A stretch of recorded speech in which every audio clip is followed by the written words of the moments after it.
Good morning, everybody, and welcome yet again to Wisdom. I can't believe it's that time of the week already. And for some of you, you might be having what do you call it, a national holiday today. Enjoy your holiday. Thank you for waking up this early. This is our 30-minute weekly where we just go straight into kind of like the wisdom series. We are 20 weeks in right now. And if you've got no idea what I'm talking about, head on over to our YouTube channel or our podcast channel, Not Yet Mature. All the content is out there every single week. We take something new from Solomon's blueprint. Solomon, as in the author in the Bible, who was known to be the wisest man, but also, if you put it in today's monetary terms, yes, Elon Musk is this new trillionaire. Solomon was richer in the economy standards of his day, way, way, way richer. And we, from as a business point of view, as an entrepreneurship point of view, we tend to chase that kind of like wealth, but we forget the purpose of the wisdom in modern business that we should apply. And that's what Wisdom Series is about. It's not about the chasing of the wealth or anything like that. I actually have got nothing against that. I completely understand. But what I am against is not doing business the way God intended for business to operate. Because we believe our mission is every single entrepreneur's got this massive calling in their life to create. And we want to speak into that. And that's what wisdom is. So each week's got a new topic that it's something that we take from Solomon, but something that as a business consultant, we see actually in the everyday business on how it pans out. And then we bring it to you live here Tuesday mornings, 5:30 a.m. South African time. If you're from international, you're so welcome to be here. And this space has been so much anointed. We see over 3,000 entrepreneurs joining live for this every single week. So you're so, so welcome. Today we're going to look about, a couple of things more in the sense of ambition. And I want to start with a man I sat across from a few years ago. He had just done the thing, the exit, the number he had written on a scrap of paper when he was 26, the number that back then had felt like a fantasy, a figure so far above his actual life that reaching it would mean he had, by honest measure, won. He reached it, cleared it. In fact, the wire came through on that very Thursday. I saw him the following week. And I want you to understand, I walked into that conversation expecting to meet a man at kind of like rest, a man who had arrived, someone finally able to exhale. But that's not who I met. What I met was a man already restless, already calculating. The number that was supposed to be the finish line had quietly turned into the starting line. 26-year-old him would have wept with relief at this figure. 41-year-old him had already filed it under not enough and moved the marker further down the field. He didn't say it in those words. People actually never do. He said it in the language of opportunity. The next round, the thing we could roll this into, the deal that would make this one look so small. And sitting there listening to a man describing a cage using the vocabulary of freedom, I realized I was watching something I had seen many times before and almost never named it correctly. I had been calling it ambition, but it was definitely not ambition. Here's what I want to kind of like to do and achieve this morning, right? I want to pull apart two things that nearly everyone treats as the same thing in different sizes: ambition on the one end, and then greed on the other end. Most people picture these two sitting on a single line, kind of like seeing it as a volume knob, turning the dial up a little and you get a healthy striver. Turn it too far and you get a greedy one. Same drive, kind of like different direction, just too much of it, right? And I want to argue that this is completely wrong and that the wrongness of it is quietly costing good people their lives. Greed is not ambition with the volume turned up. They are not two amounts of the same thing. They are two different things pointed in two different directions that happen from the outside to look almost, identical. And Proverbs, when we look at Proverbs, spends a remarkable amount of energy teaching us to tell them apart. Because Solomon understood something we keep forgetting. You cannot fix what you have misdiagnosed. And almost all of us have misdiagnosed this one. Let me make that kind of like the distinction as clean as I can. Ambition is a pull toward a work. Greed is a pull toward a self. Ambition looks at the world and asks, what could be built here? Why doesn't, what doesn't exist yet that should? What could I make? This speaks into the soul of the entrepreneur. What can I make? What can I grow, serve, or repair that would leave this place better than what I found it? Right? That's ambition. Greed looks at the same world and asks a different question entirely. What here could be mine? And obviously, we hear the difference. One is aimed outward at a thing being made, the other is aimed inward at a self being fed. This is exactly why they are so easily confused. Both of them work hard, both get up early, both sacrifice and strive and push through resistance. From the outside, from the vantage point of a profile piece or a conference stage, the ambitious builder and the greedy accumulator looks like the same man. Same hours, same intensity, same refusal to settle. You cannot tell them apart by their effort. You can only tell them apart by their question. Proverbs has a specific word for the second drive. Listen to how Solomon frames it in Proverbs 15, verse 27. He writes, whoever is greedy for unjust gain troubles his own household, but he who hates bribes will live. I want you to stay on that phrase, greedy for unjust gain. In the Hebrew, the word sitting underneath it is betza. And betza is a far more violent word than our English softens it into.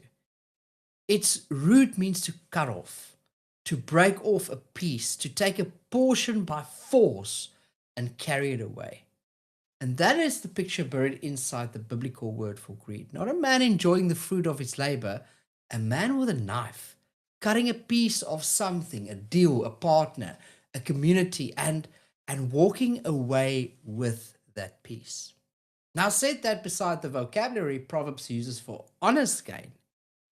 The wisdom writers reach for a completely different set of images. Growth, harvest, fruit that ripens on a branch and feeds whoever happens to be standing near it. Watch the two kind of like pictures side by side. Greed cuts off a piece, ambition grows a fruit out. One subtracts from the world to add to itself, the other adds to itself by adding to the world. And I've watched both men build the very same company. The first one builds it the way you tend a field. He hires people he intends to grow. He prices the work so the customer wins too.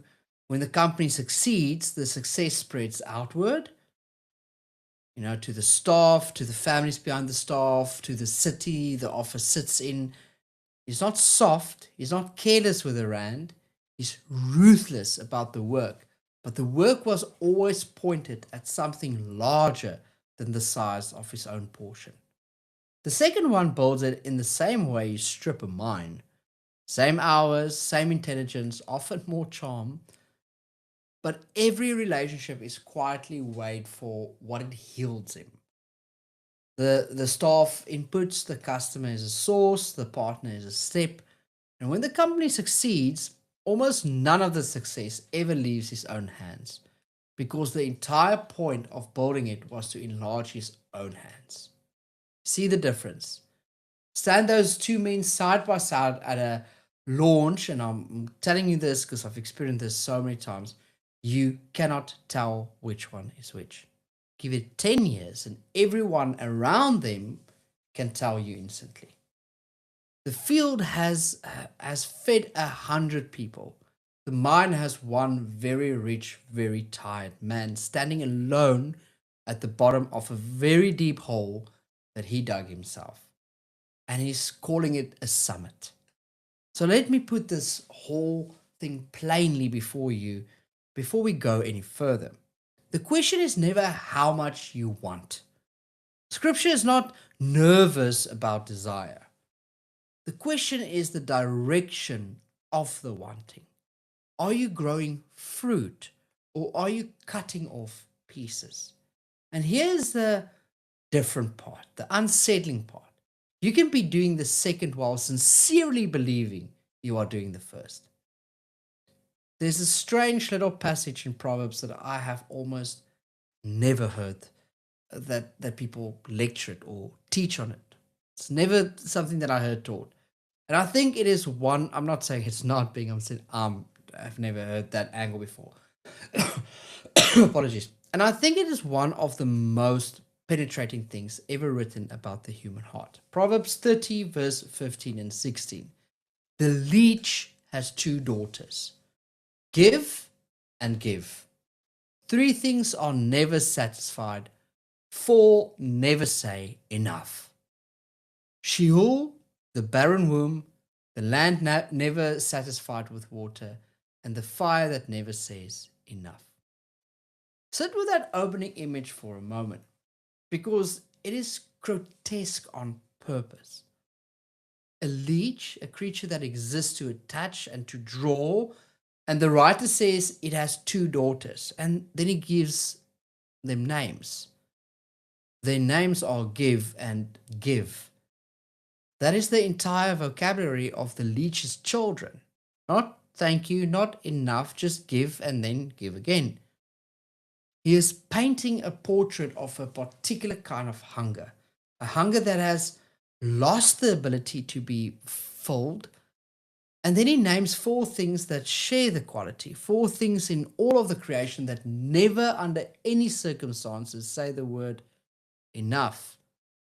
The grave, which has never once returned a body, barrenness, which aches without end, dry ground, which will swallow every drop of rain you pour and crack open asking for more, and then fire.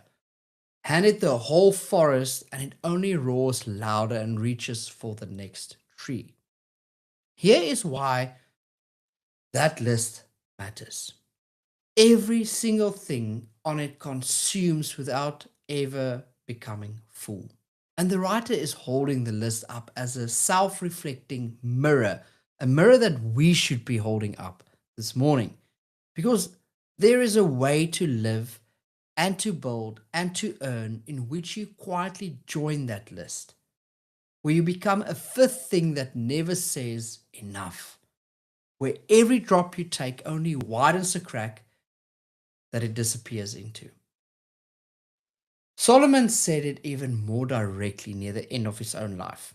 After he had personally run the experiment further than anyone in history, in Ecclesiastes 5 verse 10, it says the following: He who loves money will not be satisfied with money, nor he who loves wealth with his income. Read that as the diagnosis that it is. He does not say money fails to satisfy the poor. He says it fails to satisfy the one who loves it. The problem was never the size of the income. The problem is the appetite the income was meant to fill. An appetite that, like fire, grows in the feeding. And this hands us the first real test, the first way to tell the two drives apart from the inside where it actually counts. Ambition has a number, greed has crossed the number out. Ambition can tell you what enough looks like. It has a finish line, a real one, a point at which, it would say, this is sufficient. This is the thing I was building toward, and now I can rest and give and turn my attention to the next person. Ambition can be satisfied.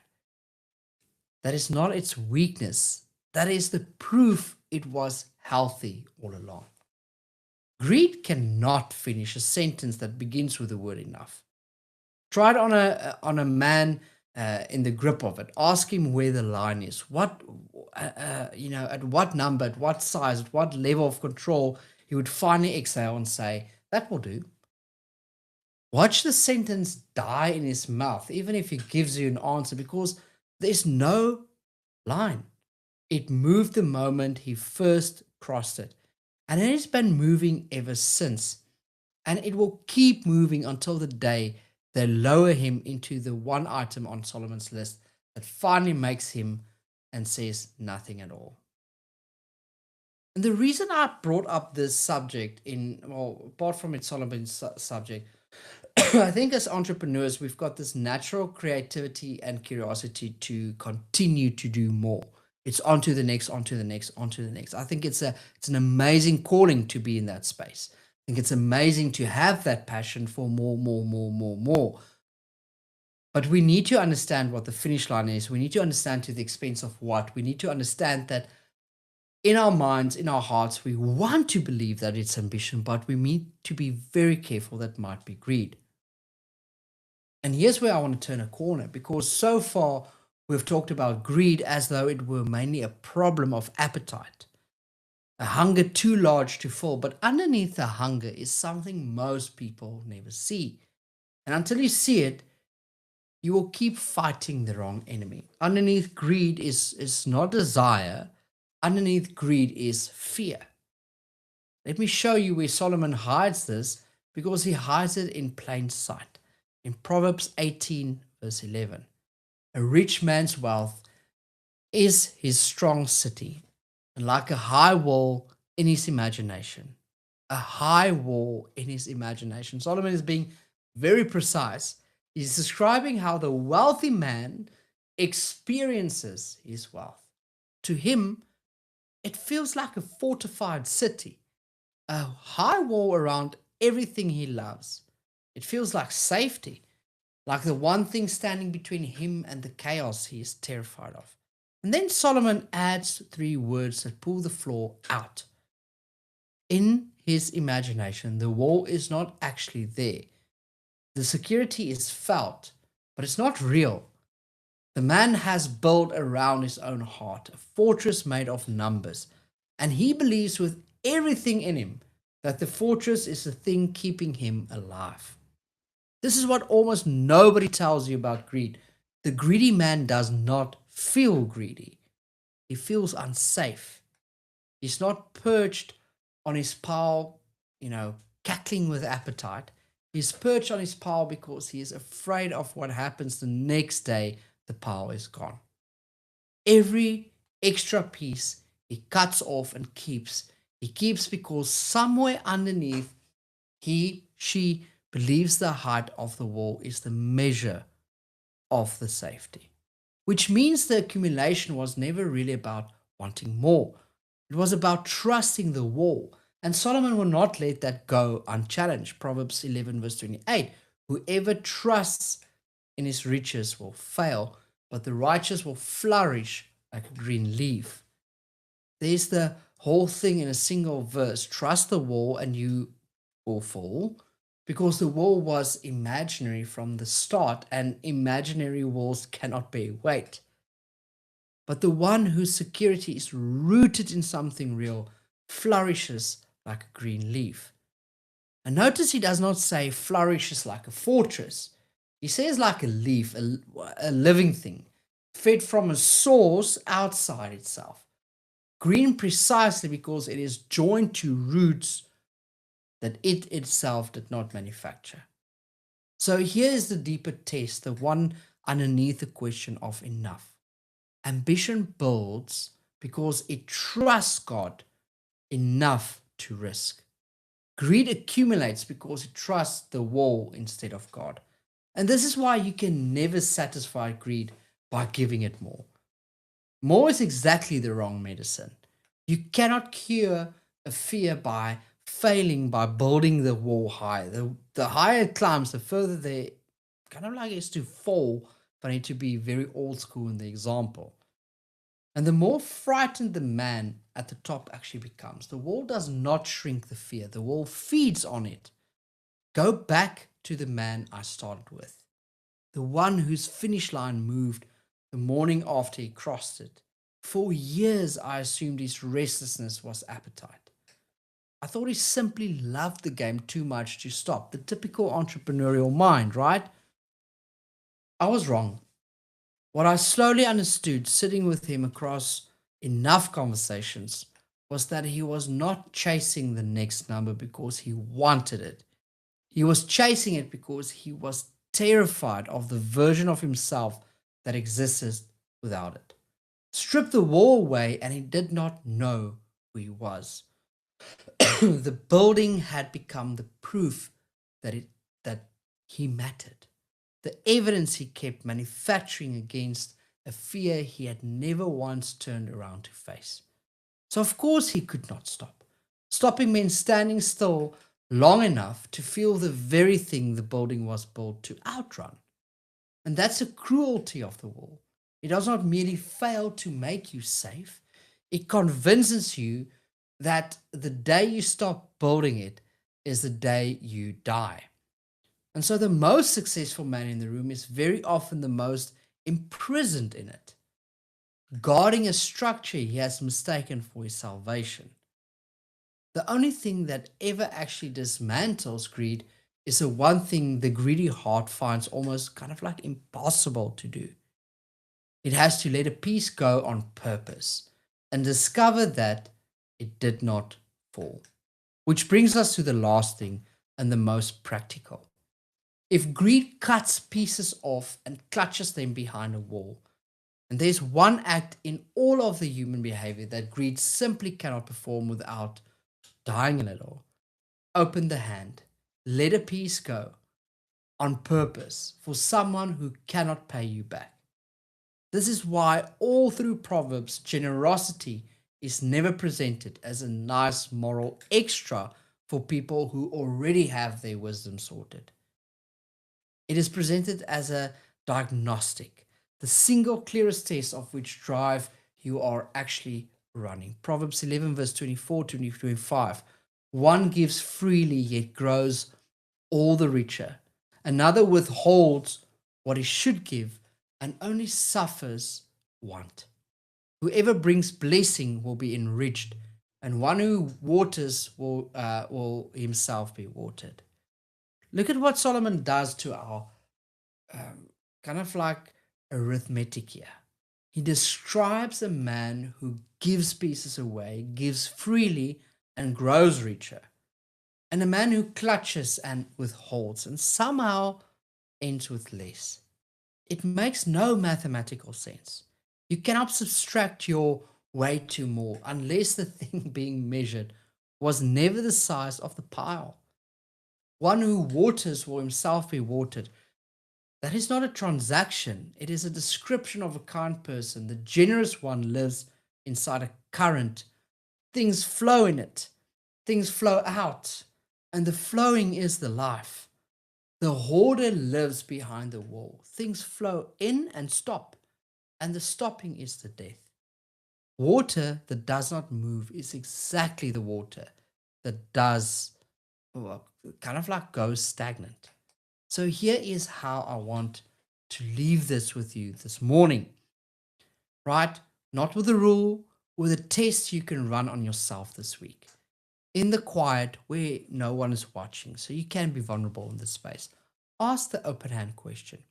Take something you are building toward, something you genuinely want, and ask, could I give a real piece of this away? Not the leftovers, not the scraps, a genuine piece to someone who will never return the favor. And feel my security stay intact. If you can, If the wall doesn't tremble when you pull a brick out of it, then what you are carrying is ambition. Hold it, steward it. Go and build the thing. God is not nervous about your wanting. He's the one who built you to make and grow and leave the world better than you found it. You are an entrepreneur, steward, creator. Go for it. Ambition with an open hand is one of the most God honoring forces on the earth. But if the thought of giving a real piece away makes something inside you clench, if the wall feels like the only thing between you and the dark, then it was never really about the building. It was about the wall. And the wall is imaginary. And it is making you afraid, and no amount of height will ever make you feel safe enough to stop. The good news is, and there is good news, is that the cure is not to want less. It is not to kill the ambition. It is not to feel guilty for being a builder. The cure is to take one brick out of the wall, hand it to someone, and watch what doesn't happen. You don't fall. The green leaf was never holding itself up. It was being held the whole time by a root system it did not build, could not see, and never needed to be afraid of losing. That is the difference between the two drives. One of them ends behind a wall that was never real, still cutting off pieces, still unable to say the word enough. The other ends with an open hand, a finished work, and the only kind of wealth the grave has never once managed to swallow. Build like the second one. Thank you for being